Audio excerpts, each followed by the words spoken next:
আমার বাচ্চা না হওয়ায় আমার শ্বশুর শাশুড়ি আমাকে অনেক বাজে বাজে কথা বলত। এরপর আমি একদিন আমার জামাইকে নিয়ে ডাক্তারের কাছে গেলাম। ডাক্তার সাহেব আমার জামাইকে পরীক্ষা নিরীক্ষা করে বলল, দেখুন আপনার জামাইয়ের সমস্যা আছে, কিন্তু আপনার কোনো সমস্যা নেই। আপনার যদি সন্তানের প্রয়োজন হয় তাহলে আপনাকে একটি কাজ করতে হবে।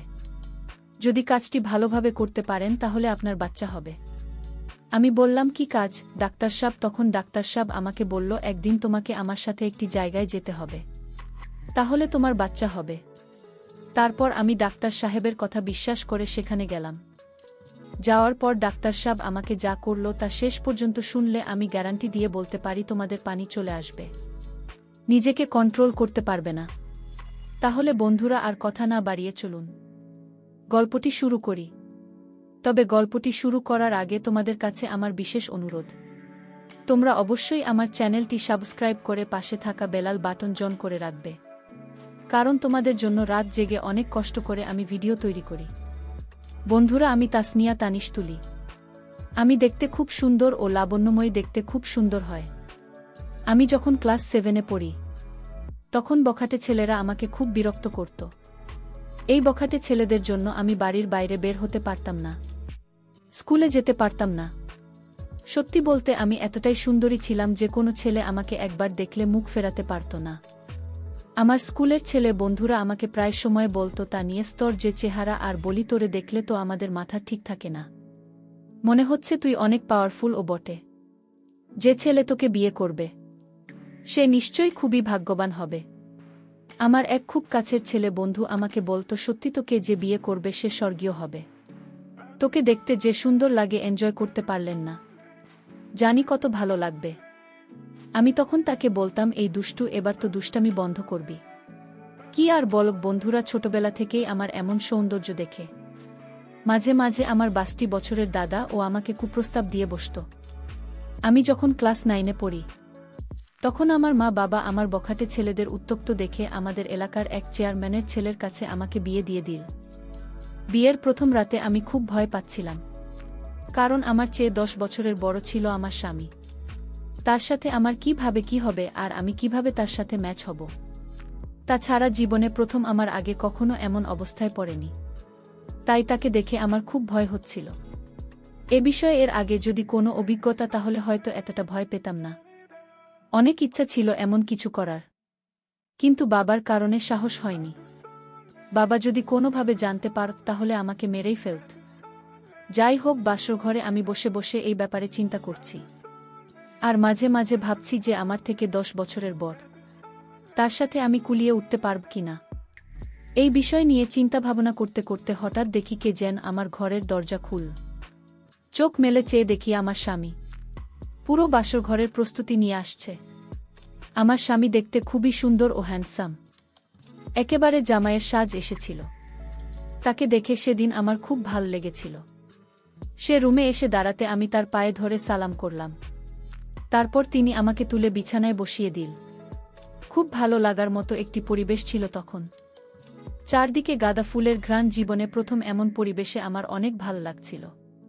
তার কিছুক্ষণ পর আমার স্বামী আমার সাথে বাসরঘরের আনুষ্ঠানিকতা শুরু করল। প্রথমে তাকে দেখে ভয় হয়েছিল, কিন্তু পরে আস্তে আস্তে আমার ভয়টা কেটে গেল। সত্যি বলতে কি, তাকে দেখে আমি রকম ভেবেছিলাম, আসলে সেরকম না। তাকে দেখতে অনেক শক্তিশালী এবং হ্যান্ডসাম মনে হলেও তার ভিতরের দিকটা মোটেও শক্তিশালী ছিল না। তাই সেদিন তার সাথে আমার খুব বেশি হয় নাই। অবশ্য সেদিন রাতে অনেক গল্প করেছিলাম। আমরা গল্প করতে করে এভাবেই বাসর রাত আনন্দ করে আমাদের সময়টা পার করলাম।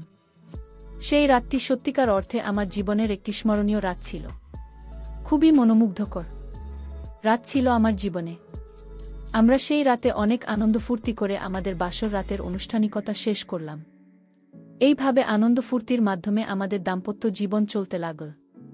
দেখতে দেখতে আমাদের দাম্পত্য জীবনের প্রায় 4 বছর হয়ে গেল। কিন্তু দুঃখের বিষয় হলো, আমাদের এখন পর্যন্ত কোনো বাচ্চা কাচ্চার মুখ দেখা হলো না। আর এজন্য আমার জামাই মাঝে মাঝে খুব হতাশা ভোগ করত। আমি নিজেও হতাশ হয়ে পড়তাম। এরপর একদিন আমার জামাই আমাকে বলল, শোনো তানিজ, আমার মনে হয় কারো না কারো কোনো সমস্যা আছে, আর তা না হলে আমাদের বিয়ের 4 বছর হয়ে গেছে, এখনো কেন আমাদের বাচ্চা কাচ্চা হয় না? এক কাজ করো, চলো আমরা ভালো কোনো ডাক্তারের কাছে যাই, তাহলে হয়তো আমরা বাচ্চা কাচ্চার মুখ দেখতে পারবো। আমি বললাম ঠিক আছে, চলো তাহলে আমরা একটি ভালো ডাক্তারের কাছে যাই, গিয়ে আমাদের সমস্যার কথা বলি। পরের দিন আমি এবং আমার জামাই একজন ভালো ডাক্তারের কাছে গেলাম। শিলিগুড়ির খুব নামকরা ডাক্তার তিনি, তার প্রশংসা আছে অনেক। ডাক্তারের কাছে গিয়ে আমার সমস্যার কথা খুলে বললাম। ডাক্তার বাবু, আমার বিয়ে হয়েছে 4 বছর হয়েছে, কিন্তু আমার এখনো কোনো বাচ্চা হয় না। ডাক্তারবাবু, আমাদেরকে একটু ভালো করে পরীক্ষা করে দেখেন, কি সমস্যা, আমাদের কেন বাচ্চা হয় না। এরপর ডাক্তার সাহেব আমাদের দুজনকে পরীক্ষা করলেন।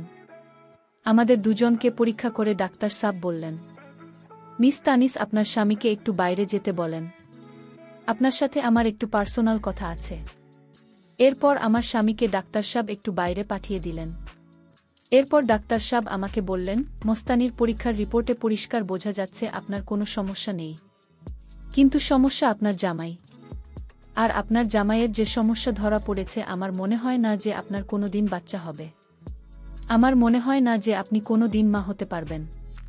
তবে একটি কথা, আপনার যদি সন্তানের খুবই প্রয়োজন হয়, তাহলে আপনাকে একটি কাজ করতে পারেন।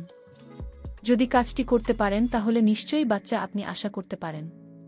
তবে কাজটি খুবই গোপনীয়। এই কাজটি করার পর আপনি আপনার জামাই সহ কাউকে কোনোদিনও বলতে পারবেন না। যদি বলেন তাহলে বাচ্চা হবে না। আমি বললাম, কি কাজ ডাক্তার সাহেব? তখন ডাক্তারবাবু আমাকে বলল, তোমাকে আমার সাথে একদিন একটি জায়গায় যেতে হবে, সেখানে গিয়ে তোমাকে একটি কাজ করতে হবে। আর সেই কাজটি সফলভাবে করতে পারো, তাহলে তোমার বাচ্চা হবে। এভাবে আরও অনেক মহিলাদেরকে বাচ্চা দিয়েছে। আর তুমি যদি চাও তাহলে কেবল সম্ভব। আর মনে রাখবে, এটা খুবই গোপনীয়, এটা কারো কাছে শেয়ার করা যাবে না। শেয়ার করলে তোমারই ক্ষতি হবে। প্রস্তাবটি তুমি ভেবে আগামীকালকে আমাকে জানাবে। তুমি জানানোর পরেই আমি চিকিৎসার জন্য প্রস্তুতি নেব। আমি বললাম, ঠিক আছে ডাক্তার সাহেব, আমি আগামীকালকে আপনাকে জানাব। আর আপনি এখন একটি কাজ করেন, কিছু ওষুধ লিখে দেন, যাতে আমার জামাইকে আমি বুঝতে পারি। তারপর ডাক্তার সাহেব আমাকে কিছু ওষুধ লিখে দিলেন। আমরা ওষুধ খাওয়া শুরু করলাম। পরের দিন যখন আমার স্বামী কাজে চলে যায়, তখন আমি ডাক্তার সাহেবের কাছে গেলাম। আর গিয়ে বললাম, ডাক্তার সাহেব, এবার বলুন আমাকে কি কাজ করতে হবে। এখন আমি একা এসেছি। তারপর ডাক্তার সাহেব আমাকে বলল, তোমার জামাইয়ের যে সমস্যা, তোমার জামাইয়ের দ্বারা মনে হয় না তুমি কোনোদিন বাচ্চার মা হতে পারবে।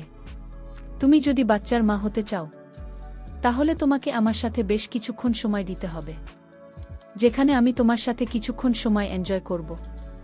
তখন তুমি সাথে সাথেই বুঝতে পারবে তুমি মা হতে পারবে কিনা। আর এই পদ্ধতিতে আমি অনেক মহিলাকে বাচ্চা দিয়েছি। তুমি যদি আমার কথায় রাজি থাকো, তাহলে তুমি আগামীকালকে আমার জয়া বাংলো বাড়িতে চলে আসবে। তোমাকে আমি অনেক আপন মনে করে কথাগুলো বলেছি। আর এই নাও আমার মোবাইল নাম্বার। আসার আগে আমাকে একটি ফোন দিয়ে আসবে। ঠিক আছে, এখন তাহলে তুমি আসো। ডাক্তার সাহেব এর কথাগুলো শুনে আমার মনে হলো যে মাথায় আকাশ ভেঙে পড়ল। তখন কি করব কিছুই বুঝতে পারছিলাম না। আর এদিকে আমার বাচ্চা না হওয়ার ফলে আমার শ্বশুর শাশুড়ি থেকে শুরু করে আমার জামাইও আমার প্রতি খারাপ ধারণা হয়ে গেছে। আমার স্বামী কখন যে কি করে বসে, আমি কি করব কিছুই বুঝতেছিলাম না, তাই খুব চিন্তায় পড়ে গেলাম। এখন আমার যে একটি বাচ্চার খুবই দরকার, তাহলে সবাই খুশি। তারপর ডাক্তার সাহেবের কথা শুনে আমি আস্তে আস্তে বাড়িতে চলে আসলাম। মনে মনে অনেক চিন্তা করতে লাগলাম, তাহলে কি আমি ডাক্তার সাহেবের প্রস্তাবে রাজি হয়ে যাব? যদি রাজি হয়ে যায় তাহলে তো আর কেউ দেখবে না, আর আমি তো মা হতে পারবো। মা হওয়ার লোভে আমি ডাক্তার সাহেবের প্রস্তাবে রাজি হয়ে গেলাম। মোবাইলটা হাতে নিয়ে ডাক্তার সাহেবকে ফোন দিয়ে বললাম, ডাক্তার সাহেব, আমি তানিজ, আমি আপনার প্রস্তাবে রাজি। এখন বলুন আমাকে কোথায় আসতে হবে। ডাক্তার সাহেব বললে, রাজি হওয়ার জন্য তোমাকে অনেক অনেক ধন্যবাদ। আসলে আমি তোমাকে একটি সন্তান দেওয়ার জন্য অনেক চেষ্টা করব। তাহলে তুমি আমার বাংলোতে চলে আসো, আমি তোমার জন্য গাড়ি পাঠিয়ে দিচ্ছি। তারপর ডাক্তার সাহেব আমার জন্য একটি গাড়ি পাঠিয়ে দিলেন। আমাকে নিয়ে চলে গেলেন তার জয়া বাংলো বাড়িতে। আমি ডাক্তার সাহেবের বাংলো বাড়িতে গিয়ে নিজের চোখে বিশ্বাস করতে পারছিলাম না। এত সুন্দর বাংলা রুমটা, এত সুন্দর করে সাজিয়ে রেখেছে, মনে হচ্ছে যেন স্বর্গীয় কোনো সুখ এখানে আছে। ডাক্তার সাহেব আমাকে তার একটি গোপন কক্ষে নিয়ে গেলেন। বন্ধুরা, ভিডিও মাঝখানে একটা কথা বলতে চাই, আমি তোমাদের আনন্দ দেওয়ার জন্য খুব কষ্ট করে ভিডিও বানাই। তাই তোমাদের কাছে অনুরোধ থাকবে অবশ্যই এই ভিডিওটি দেখে একটি লাইক করবে এবং চ্যানেলটি সাবস্ক্রাইব করে পাশে থাকবে। ও মা, সেখানে গিয়ে দেখি এত সুন্দর সুন্দর জিনিস, এত সুন্দর সুন্দর আসবাবপত্র, এত সুন্দর সাজিয়ে রেখেছেন। সেখানে গিয়ে আমার মনটা ভরে গেল, আর রুমের ভিতরে এত সুন্দর দেশি ফুলের ঘ্রাণ। কিছুক্ষণের মধ্যেই মনটা যেন আনন্দে ভরে গেল। আমার আনন্দে উদ্বেলিত অবস্থা দেখে ডাক্তার সাহেব আমাকে বলল, চলো তাহলে আমরা আমাদের কাজ শুরু করি। তারপর ডাক্তার সাহেব আমাকে তার ওখানে নিয়ে গেল এবং ডাক্তার সাহেব আমাকে বলল, তা নিয়ে এখানে এই যে তোমার সামনে দেখো কিছু কোমর খাবার পানীয় আছে, এগুলো সব বিদেশি, তোমার জন্য বিদেশ থেকে অর্ডার দিয়ে এনেছি। এগুলো সব তোমার জন্য। প্রথমে তুমি এগুলো খাবে, খাওয়ার পর এই ট্যাবলেট খাবে, তাহলে দেখবে তোমার মধ্যে আলাদা একটা এনার্জি কাজ করছে। তারপর যদি তুমি আর আমি মিলে কাজ করি, তাহলে দেখবে 100% ভালো রেজাল্ট পাবে। আমি ডাক্তার সাহেবের কথা মতো এই ওষুধগুলো খেলাম। ওষুধগুলো খাওয়ার পরে ওই বিদেশি কোমল পানীয় খেলাম। খাওয়ার পরে দেখলাম আমার ভিতরে অন্য রকম কাজ করছে। মনে হচ্ছে যেন আমার ভিতরে ভিতরে চরমভাবে শক্তিশালী হয়ে উঠছে। আমার মন প্রাণে অন্য কিছু চাইছে। আমার গায়ে অন্যরকম ফিলিংসের কারণে কারো সঙ্গে নিতে চাইছে। ডাক্তার সাহেব আমার পরিস্থিতি বুঝতে পেরে ডাক্তার সাহেব আমাকে বলল, এই তো সময় হলো আমাদের কাজ করার। এখন যদি আমরা আমাদের কাজগুলো করতে পারি, তাহলে আশা করি 100% রেজাল্ট পাবে। এই বলে ডাক্তার সাহেব আমার সাথে এক ভিন্ন রকম আচরণে মেতে উঠল। ডাক্তার সাহেব যখন প্রথম কাজ শুরু করবে, তখন তার প্রস্তুতি দেখে আমি একটু ভয় পেয়ে গেলাম। তাকে দেখে আমার কাছে মনে হলো যে বিদেশি কোনো এক পালোয়ান। প্রায় লাগাতার 2 ঘন্টা কাজ করার পর আমাদের মধ্যে স্বস্তি ফিরে পেলাম। কি ভয়ানক রূপ ডাক্তার সাথে! সেই দিন ডাক্তার সাহেব প্রায় সব কিছু লণ্ডভণ্ড করে দিয়েছিল। আর সেই দিন মূলত আমি অনেক শান্তি এবং সুখ পেয়েছিলাম, যা আমার জামাই 4 বছরেও দিতে পারিনি। এইভাবে আনন্দ করে আমি ডাক্তার সাহেবের ওখান থেকে বাসায় চলে আসলাম। 3 মাস পর আমি অনুভব করলাম আমি সন্তান সম্ভবা। তারপর আবার সেই ডাক্তার সাহেব এর কাছে গেলাম। ডাক্তার সাহেব আমাকে পরীক্ষা করে দেখল আমার একটি নয় 2টি বাচ্চা। ডাক্তার সাহেব রিপোর্টটি হাতে নিয়ে আমাকে হাসতে হাসতে বলল, তা নিয়ে সুখবর আছে। আমি বললাম, কি ডাক্তার সাহেব? ডাক্তার সাহেব বলল, তোমার তো একটি নয় 2টি বাচ্চা হবে, তোমাকে তো তোমার ডাবল মিষ্টি খাওয়াতে হবে। আমি বললাম, ডাক্তার, সব মিষ্টি তো আপনি আমাকে খাওয়াবেন, সবই তো আপনার জন্যই সম্ভব হয়েছে, আর কি খেল দেখালেন? আমার জামাই 4 বছরে একটি দিতে পারল না, আর আপনি একদিন এই 2টি দিলেন। আপনি তো স্যার ডাবল সেঞ্চুরিও করে ফেললেন। এখন আপনি আমাকে মিষ্টি খাওয়ান। তারপর ডাক্তার সাহেব আমাকে রেস্টুরেন্টে নিয়ে মিষ্টি খাইয়ে আমাকে বিদায় করলেন, আর আমি বাড়ি চলে আসলাম। তারপর নির্দিষ্ট সময়ে আমার কোল উজাড় করে 2টি সন্তান হলো, একটি মেয়ে আর একটি ছেলে।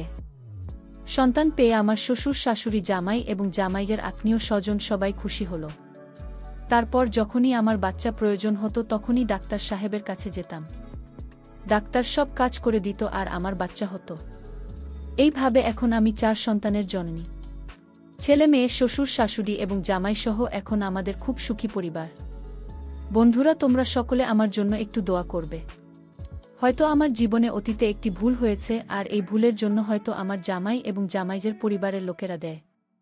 আর তা না হলে আমার এত বড় ভুল হতো না। তাদের প্রয়োজন সন্তান, যে কারণে আমি সন্তানের জন্য এরকম ধরনের অন্যায় করতে বাধ্য হয়েছিলাম। যাই হোক বন্ধুরা, এই সকল ঘটনা কেবলমাত্র আমার মধ্যে সীমাবদ্ধ ছিল। আমার জামাইয়ের পরিবারসহ কেউই বিশেষ জানত না।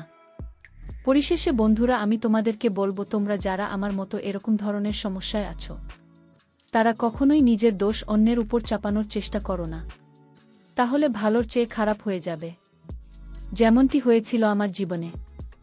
সত্য বলতে বন্ধুরা, এই দুনিয়াতে সন্তানের পিতা মা ছাড়া কেউ জানে না। বন্ধুরা, আজকের গল্পটা এখানেই শেষ করলাম। এরকম মজার মজার ভিডিও পেতে চ্যানেলটি সাবস্ক্রাইব করে পাশে থাকা বেলাল বাটন অন করে রাখবে।